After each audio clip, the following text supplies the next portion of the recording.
Hello everyone, this is Harsha and welcome back to another day with Coffee with Thoughts. This episode is going to be about CAA, a topic that is ripping apart the country. CAA is the Citizenship Amendment Act that the government put it into action while it was stagnating back in the government records. I'm not going to put in much personal information or personal opinions into the matter since it is a controversial matter. I'm going to reassemble the facts that have been scattered about and let you know what CAA is in this short video of mine. CAA is a bill that grants citizenship, Indian citizenship, to illegal immigrants who have fled religious persecution from Pakistan, Bangladesh and Afghanistan, and also who come under the religious categories of Hindus, Sikhs, Jains, Parsis and Buddhists on or before December 2014.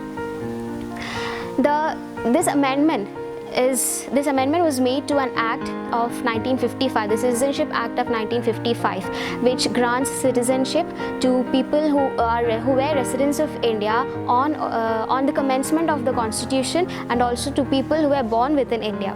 This Act of 1955 has been amended 4 times, the latest being in 2019. The amendment that was done in 2019 has led to multiple protests, multiple riots across the country. The first anti-CAA protest was in Assam, since the CAA violated the Assam Accord. The Assam Accord grants special rights to Assamese people so that they could preserve their linguistic and cultural rights. The protest took momentum from college campuses across India, with Jamia Millia Islamia and the Shaheen Bagh taking as the center of the protest. Now, why are these people protesting CAA? The main grievance of the CAA protesters is that a certain religion has been excluded from the religious categories mentioned, the Muslims. The government has not issued an official announcement or an official reason as to why they have been excluded. Since the government has not issued any legal announcements or any legal notices confirming why they have excluded Muslims, people have been fed with a whole lot of falsehoods and false accusations and allegations from social media platforms and also by several BJP ministers. In an election rally, Union Home Minister Anurag Thakur said to have said these lines, that is, Desh ke gaddaron ko, that is, they have been instigating people with their hate speech. There have been several videos that have surfaced showing BJP ministers and the supporters of CAA came up with hate speech and several false allegations. Facebook media platforms and all kinds of social media platforms have been rampant with these false accusations, and the government has not made any effort. They have made zero effort in bringing down the anti-CAA protesters' resentment. Delhi is currently under communal riots, with witnesses comparing it with the anti-Sikh riots of 1984. The Delhi police have been heavily criticized and heavily accused of handling the protesters with violence, and videos have surfaced actually that have shown them siding with the mob that were being violent towards the anti-CAA protesters. I believe that the main cause of these massive unrest across the nation is that the central government, the BJP government, have taken scarce initiative in informing the public about the pros and cons of the amendment. They could have conducted rallies, or they could have conducted a gathering of people, or they could have conducted a massive event where they would be informing the people about the context of the amendment in the view of these rising protesters. The main resentment of the protesters is that a certain community of the Muslim community have been excluded from the religious categories that have been mentioned. The government stated that they have done so because Muslims do not face religious persecution in the Muslim majority countries like Pakistan, Afghanistan and Bangladesh mentioned.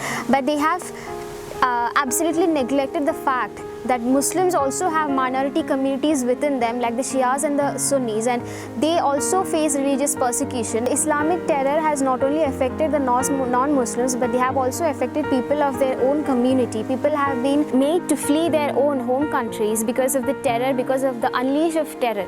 and the government and the BJP government has totally excluded them.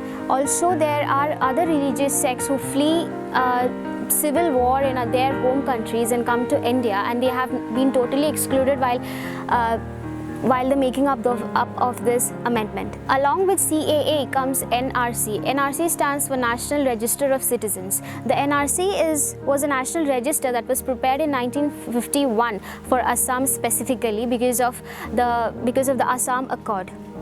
Now the BJP government wants to have an NRC for pan-India. When the NRC was implemented in Assam, the people of Assam were asked to produce documents from 1971. Why 1971? Because people from East Pakistan, that is people from the illegal immigrants or we could say displaced people from the Bangladesh Liberation War migrated into Assam and they said that it affected the linguistic and cultural setup of Assam. On updation of this register, 19 lakh migrants were excluded from the list, where one former Chief Minister of Assam was also included.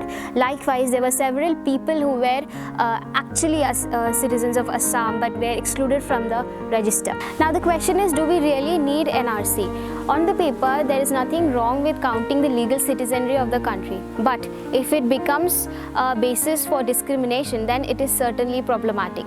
Also, it is an enormous task. It is an excessive exercise to bring about such massive population into one book, which was certainly evident in Assam.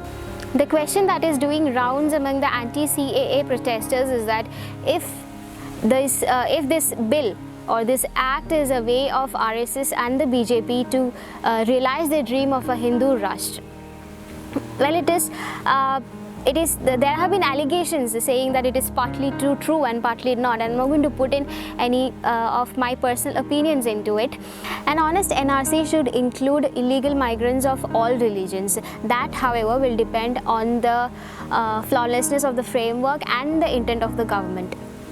There is nothing wrong per se with the exercise of identifying illegal migrants, but doing so on the basis of their religion is effectively against the secular ethos of the Indian Constitution. Here we come to the end of this video about the Citizenship Amendment Act, and I hope I had been able to give you facts about CAA as much as I could assemble, and I hope the viewers would support the cause, whatever cause they are trying to support, in a way that does not incite hatred or hatred speech or any kind of communal thoughts into the society. Thank you.